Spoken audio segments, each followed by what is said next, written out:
Hi guys, welcome back to my amazing kitchen. And if you are new here, please don't forget to click on that subscribe button right now and join the amazing family today. I'm so excited about today's video because we are making some delicious koose, which is bean fritters. They are so crunchy on the outside and super fluffy on the inside, especially when it is just out of the oil. And in this recipe, there is no peeling of beans involved, and that is why I'm so excited. So come along and let's get started. So originally, koose is made with black-eyed peas or black-eyed beans, however you call them. But in this recipe, we are going to use this white beans, and this is the same beans that is used in making baked beans. In case you are not used to white beans, if I put them side by side with the black-eyed peas, you realize that the white beans are way bigger than the black-eyed peas. And this is the packaging of the white beans I'm using, and I got this from my local supermarket. It's a very common product, so it should be easy to find. First, we need to soak our beans, and because the white beans are bigger, I soaked mine for almost 24 hours. When I use a black-eyed peas, I usually soak it overnight and it's good to go. But because the white beans are bigger, you want to soak it more than overnight to get it really soft. I'm going to give mine a quick rinse because it has been soaking for almost 24 hours, and then pop it into my blender. Just make sure it is well drained before you transfer it to your blender. For my flavorings, I'll be using 1 red onion, 1 garlic, and a little bit of pepper. Really just a little bit, but you can do it to taste. Spring onions, and I have separated the green bits from the white bits. And I'll be using almost a half of 1 bell pepper. This is optional, but I like to have it in my koose. But you can use any flavorings of your choice. I also have 1 teaspoon of shrimp powder and a little bit of salt. Add your vegetables and your salt and shrimp powder to your blender as well, and add just a little bit of water. I added 2 tablespoons of water, and this is the reason why you need to soak your beans very well, because you don't want to add a lot of water. You might need to stop your blender in between and help it blend everything very well until a very smooth and thick paste is formed.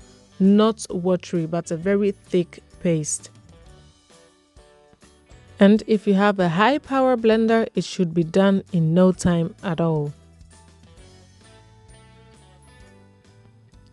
Now transfer the mixture into a bowl and add 1 small egg and beat it very well. Now you can beat it with a hand whisk like I'm doing here right now. If you don't have a hand whisk, you can just use a wooden spoon, and you want to whisk and incorporate air into your batter. But for convenience sake, I'm going to use my hand mixer because it is a lot faster. So on full speed, I'm going to blend this until it is very fluffy. Next, I add the green part of my spring onion to my mixture, and with a spatula, I'm going to gently fold it in. You don't want to be too vigorous because you are going to lose all the air we just incorporated when you do it like that, so you have to be gentle. I want my spring onions to be recognizable once my koose is fried, and that is why I'm doing it this way. So if you don't mind, you can also add your spring onions before you whip it. That will work too. So once the spring onions are well incorporated, I'm going to set the mixture aside and heat up my oil. I'm using plain vegetable oil on a medium heat because you don't want your heat to be too high, or it is going to brown quickly on the outside and the inside is going to be raw. And trust me, that does not taste nice at all. But when your heat is too low also, it is going to soak up a lot of oil. So you want to regulate your heat very well.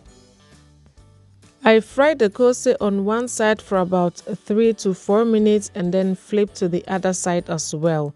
And as you can see, I'm using a smaller pot for frying because I don't want to waste a lot of oil.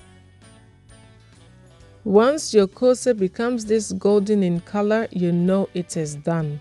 You can also tell your koose is done when the bubbles around the koose becomes very gentle like this.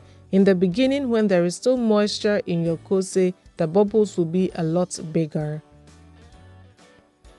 Take your koose out of the oil and allow it to drain on a paper towel for it to catch some of the excess oil.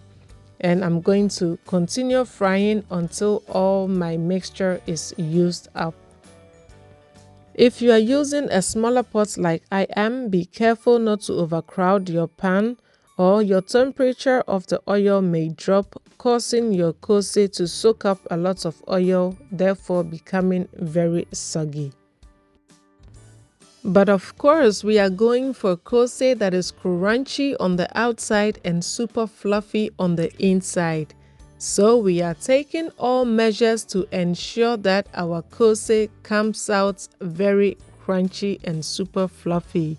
And so if yours comes out soggy, no, wallow, voila. Now just look at these golden balls. Look at this golden koose. This koose right here is fried to perfection. And I know you can do this at home. Just stick to the tips and tricks that I've given and your koose will come out perfect. So make sure your butter is not too runny. Whip a lot of air into it, regulate your heat, and you are good to go. Now I'm going to keep on frying until all my mixture is used up, and I'm going to show you how crunchy and fluffy this koose is. This is a recipe that you definitely need to try if you are a koose lover. No peeling involved. It's really that simple, and you wouldn't even know that this is not black-eyed peas. Okay, so now just listen to how crunchy it is on the outside.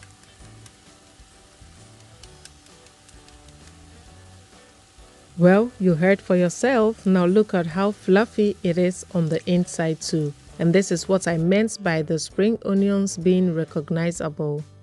So delicious and so beautiful. Just look at how fluffy. Wow, koose. This is so good. And right now, all we need for this scrumptious, mouth-watering koose is some cocoa. And yes, of course, how can I make koose and not make cocoa? Because you know, cocoa plus koose is equals to a happy breakfast moment. And that's exactly what I did. I really hope you try this simple and easy koose recipe. And if you have used any beans other than black-eyed peas to make koose before, kindly share your experience with us in the comment section below. Don't forget to like, share, and subscribe to the Amazing family. And thank you so much for your support always. So until I come your way next time with another amazingly delicious recipe, remember that cooking should always be fun and exciting. So cook this meal with love and see it radiate through the hearts of your family. Thank you so much for watching, guys, and see you in my next video. Bye.